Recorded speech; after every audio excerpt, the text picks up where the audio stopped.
Hirap ka bang makatulog sa gabi? Gising ka pa rin kahit 2:00 ng maling araw? Baka kulang ka sa isang mahalagang mineral sa katawan, ang magnesium. Ako nga pala si Mafilora, isang pharmacist. At sa vlog na ito, pag-usapan natin kung paano nakakatulong ang magnesium supplement para sa mas mahimbing at mas payapang pagtulog. Ano ang magnesium?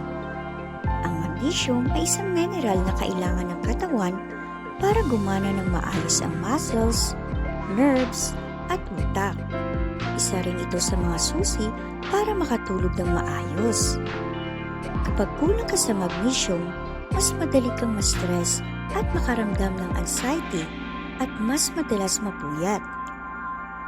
Ano ang papel ng magnesium sa pagtulog? Ang magnesium ay tumutulong sa pagpapakalma ng ating utak at katawan.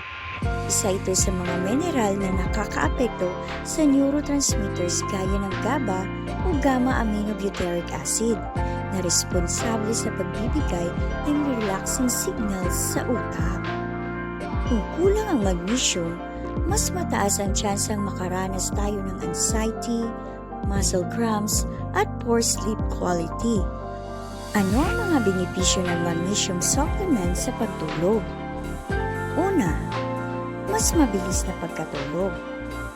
Tumutulong ito sa pagbababa ng stress hormones tulad ng cortisol. Pangalawa, mas kalmadong pakiramdam.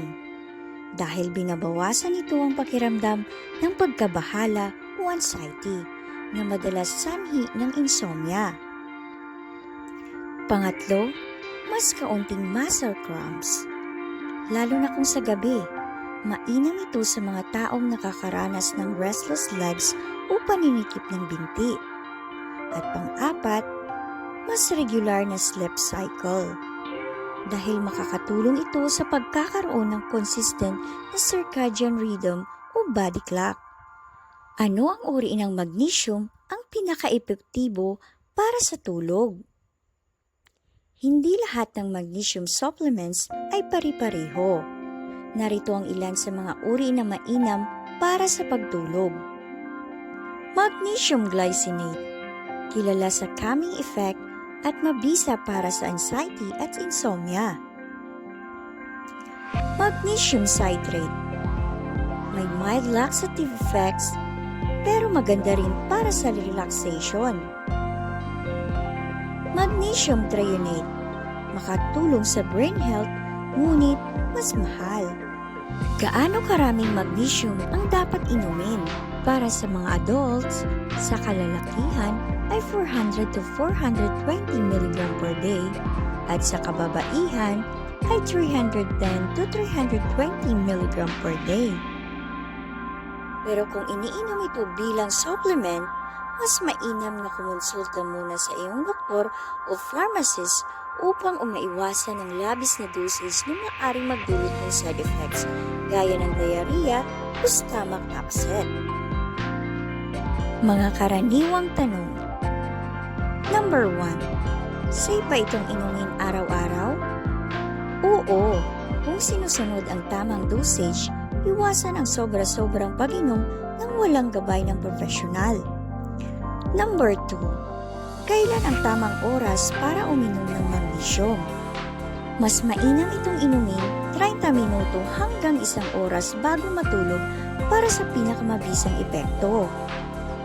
Number 3. Pwede ba ito sa buntis o nagpapasuso? Posible, pero mahalagang kumonsulta muna sa OBGYN bago simulan ang supplementation. Number 4. May natural bang sources ng magnesium? Oo, makukuha ito sa mga pagkain gaya ng dark leafy greens, nuts, seeds, whole grains at dark chocolate. At number 5, pwede ba itong pagsabayan sa ibang supplement o gamot? Depende.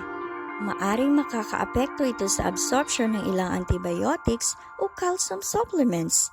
Kaya mas makabubuting magtanong muna sa inyong doktor o pharmacist. Payong pharmacist. Kung hirap ka sa pagtulog at gusto mong subukan ang natural na paraan, maaaring makatulong ang magnesium supplement. Pero tandaan, hindi ito magic pill.